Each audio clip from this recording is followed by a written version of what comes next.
എന്നെക്കാളും മുമ്പ് ആൾക്ക് അപ്ഡേറ്റ്സ് കിട്ടും എന്റെ. പിന്നെ അപ്പം ഞാൻ എടുത്തു നോക്കിയപ്പോ എനിക്ക് ഒരുപാട് മെസ്സേജ് അയച്ചിട്ടുണ്ട്. അത് അയച്ചേക്കുന്നത് ഭയങ്കര ചീസി, ഭയങ്കര ക്രിഞ്ചി സാധനങ്ങളാ. പിന്നെ എന്താ I remember about you, I hug the pillow എന്നൊക്കെ പറഞ്ഞിട്ട് എനിക്ക് ഭയങ്കര ക്രിഞ്ചാത്. ഓ സോറി ബേബി, ഭയങ്കര വിയേർഡാണ്. അപ്പൊ ഞാൻ ആലോചിക്കാ, എന്റെ നോർമൽ ലൈഫിലാണ് വെറുതെ എന്റെ പുറകെ നടന്നപ്പോൾ ഇത്രയും ഡയലോഗ് അടിച്ച് ഞാൻ ഓട്ടിക്കും. ഞാൻ എനിക്ക് ഇഷ്ടമല്ല ഇങ്ങനത്തെയൊക്കെ പറയുന്നത്. യു ആർ മൈ വൈഫി എന്നൊക്കെ പറഞ്ഞു, please you are my wifey. പിന്നെ I am a failure, together we can make this world beautiful എന്നൊക്കെ പറഞ്ഞിട്ടുള്ള മൂടാ. I am a failure, together I am sure എനിക്ക് ജീവിതത്തിൽ സക്സസ് ഉണ്ടാവും. പിന്നെ ഞാൻ എത്ര വർഷം വേണമെങ്കിലും കാത്തിരിക്കും. എന്തൊക്കെയോ കുറച്ച് ഈസി ഡയലോഗ്സ് ആണ്. അപ്പം അത് കഴിഞ്ഞപ്പോഴത്തേക്കും അതെ അവന് കളിക്കാൻ പറ്റും, അവന് കേൾക്കാൻ പറ്റുന്നില്ല. അതെ ഭയങ്കര ക്രിഞ്ചായി പോയിരുന്നു. അപ്പൊ അങ്ങനെയൊക്കെ കഴിഞ്ഞപ്പോ ചേട്ടൻ ഇങ്ങനെ കണ്ടിന്യൂസ് ആയിട്ട് അയക്കുന്നുണ്ട്. ചേട്ടന് കണ്ടിന്യൂസ് ആയിട്ട് അയക്കുന്നുണ്ട്. ഓരോരുത്തർക്ക് ഇങ്ങനെ ഇതാകുന്നോണ്ട് അമ്മയുടെ ഫോണിലേക്ക് മെസ്സേജ്. അത് കോമഡി എന്ന് വെച്ച് കഴിഞ്ഞാൽ എന്റെ അമ്മയ്ക്ക് 2 ബ്യൂട്ടി സലൂൺസ് ഉണ്ട്. അപ്പം ഒരെണ്ണം നമ്മുടെ നാട്ടിൽ തന്നെ, ഒരെണ്ണം നമ്മുടെ വീടിന്റെ അവിടെ,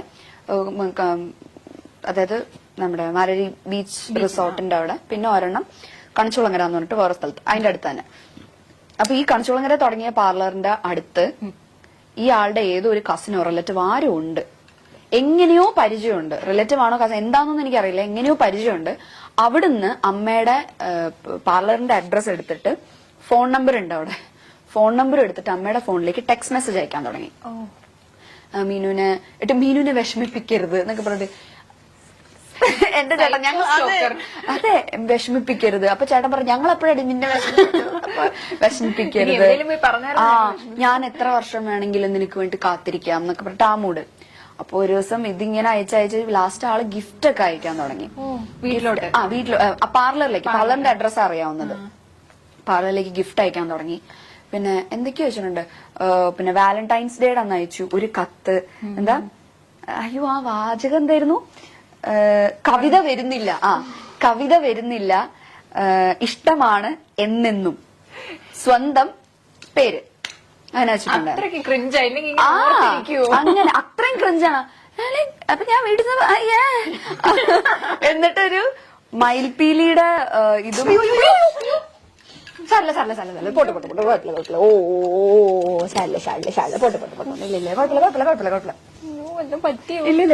അതെ ചാടിയതാ. സാരില്ല പോട്ടെ.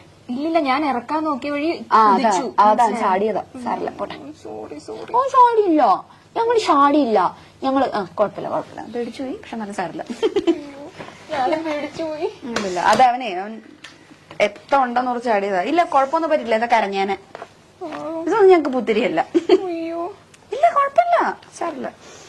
ഇവനായോണ്ട് അറിയിക്കുമല്ലോ വരെ ഇപ്പൊ കടിച്ചു കയറി കൊന്നേനെ.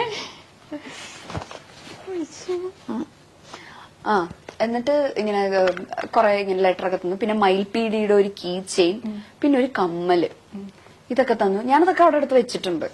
പിന്നെ അത് കഴിഞ്ഞപ്പോഴത്തേക്കും തിരിച്ചയച്ചു കൊടുക്കാൻ ഈ മൂപ്പരുടെ അഡ്രസ് എനിക്ക് അറിയത്തില്ല. ഈ ഇങ്ങോട്ട് അയക്കുന്നതിൽ ആളുടെ ഫ്രം അഡ്രസ് ഇല്ല. അങ്ങനെ അയക്കാൻ പറ്റുമോ? കൊറിയറാ. ഫ്രം വെക്കാതെ അയക്കാൻ പറ്റുമോ? കൊറിയർ അയക്കാമല്ലോ. ഇതെന്തിന്റെ പ്രൊഫഷണൽ കൊറിയേഴ്സ് എന്തോ അങ്ങനെ എന്താണ്. അപ്പൊ അമ്മ എന്നോട് ആദ്യത്തെ ഗിഫ്റ്റ് അയക്കുന്ന സമയത്ത് എന്റെ അടുത്ത് ഇങ്ങനെ പറഞ്ഞിട്ടുണ്ടായിരുന്നു, പ്രൊഫഷണൽ കൊറിയേഴ്സ് എന്നത്. എനിക്ക് പ്രൊഫഷണൽ കൊറിയേഴ്സ് വഴിയൊന്നും വരില്ല. പ്രൊഫഷണൽ കൊറിയേഴ്സ് DTDC എന്തോ ആണ്, വരില്ല എനിക്ക്. പിന്നെ ആമസോൺ ഫ്ലിപ്കാർട്ടൊക്കെ വരുള്ളൂ. അപ്പൊ അത് പ്രൊഫഷണൽ വഴി വരേണ്ട കാര്യമില്ലല്ലോ. അപ്പൊ അമ്മ ചെന്നപ്പോ പറഞ്ഞ മോളെ ഇത് ഇങ്ങനെയാന്നാണ്. പിന്നെ എനിക്ക് എന്തൊക്കെയോ അയക്കുന്നുണ്ട്. ഫെസ്റ്റിവലിന് സ്പെഷ്യൽ ഓഫർ ഒക്കെ ഉണ്ടാവും. അതെ അങ്ങനെയൊക്കെ ഉണ്ടാവും. ദീപാവലിക്കല്ലല്ലോ, ദീപാവലിക്കാണോ? ദീപാവലിക്ക് സ്വീറ്റ്സ് അയച്ചിട്ടുണ്ടായിരുന്നു. ഡയറി മിൽക്കിന്റെ എന്തൊക്കെയോ കുറേ സ്വീറ്റ്സ് ഒരു പാക്കറ്റിലാക്കി അയച്ചിട്ടുണ്ടായിരുന്നു. അത് ആമസോൺ വഴി എന്തോ ആയിരുന്നു. അങ്ങനെ എന്തൊക്കെയൊക്കെയോ വഴി ആള് അമ്മയുടെ പാർലറിലേക്കാണ് അയക്കുന്നത് സാധനം. അയച്ച് ലാസ്റ്റ് ലെറ്റർ വരുന്നു. ഇങ്ങനെ എന്നെ അറിയാവുന്നവർക്കൊക്കെ മെസ്സേജ് അയക്കാൻ തുടങ്ങി. അപ്പൊ സംഭവം കുറച്ച് എക്സ്ട്രീം ആയി ലാസ്റ്റ് ഈ കുട്ടിയുടെ അമ്മ എന്റെ അമ്മേനെ വിളിച്ചു. ഓ എവിടെ ഇങ്ങനെ വീട് എവിടെയാ, അടുത്ത സൺഡേ ഞങ്ങൾ അങ്ങോട്ട് വന്നോട്ടെ എന്നൊക്കെ ചോദിച്ചിട്ട്. അപ്പൊ അമ്മ പറഞ്ഞു വേണ്ട, മോക്ക് ഇപ്പൊ കല്യാണം നോക്കുന്നുണ്ട്. അപ്പൊ പറഞ്ഞു ഇല്ല, അവക്ക് ഇപ്പൊ താല്പര്യം, ഞങ്ങൾ നോക്കുന്നുമില്ല എന്ന് പറഞ്ഞു. അപ്പൊ അവനെ പറഞ്ഞു അതെന്താ, മോക്ക് വേറെ ആരെങ്കിലും ഇഷ്ടമാണോ? അപ്പൊ അമ്മ പറഞ്ഞു അല്ല, അതുകൊണ്ടല്ല, ഞങ്ങൾക്ക് ഇപ്പൊ താല്പര്യമില്ല. അപ്പം അവര് പറഞ്ഞു അല്ല, മോൻ ഇങ്ങനെ പുറത്ത് പോവാൻ വേണ്ടിയിട്ട് നിൽക്കുകയാണ്.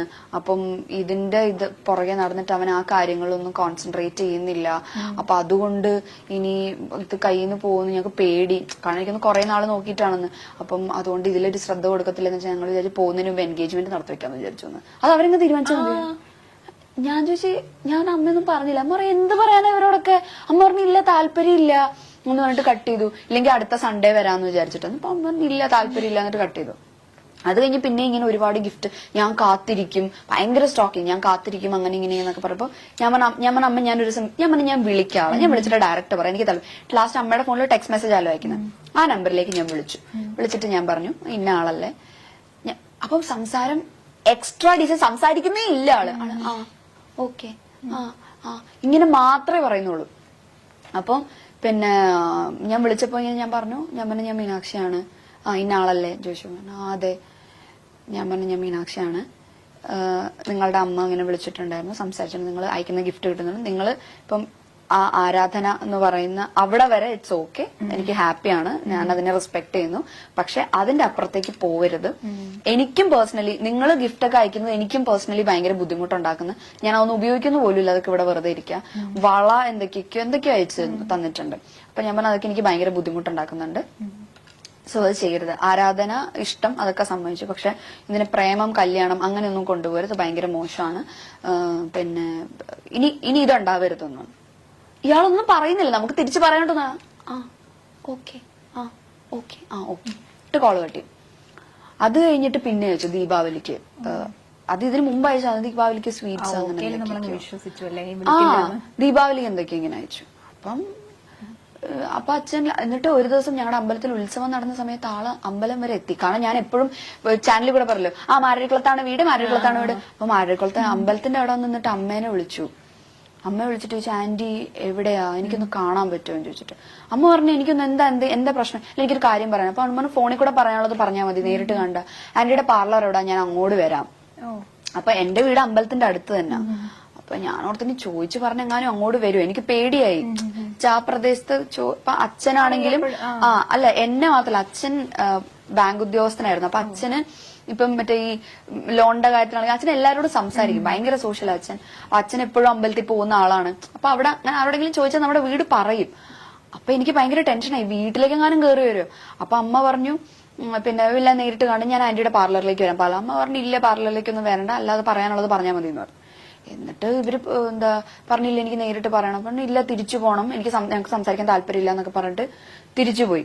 അന്നിട്ട് വീട്ടിന്റെ ഫ്രണ്ടിൽ തൊഴിലുറപ്പ് ചേച്ചിമാരൊക്കെ ഉണ്ടായിരുന്നു. അച്ഛൻ ചെന്ന് അവരുടെ അടുത്ത് പറഞ്ഞു ആര് വന്നാലും മീനും ഇല്ലെന്ന് പറഞ്ഞു.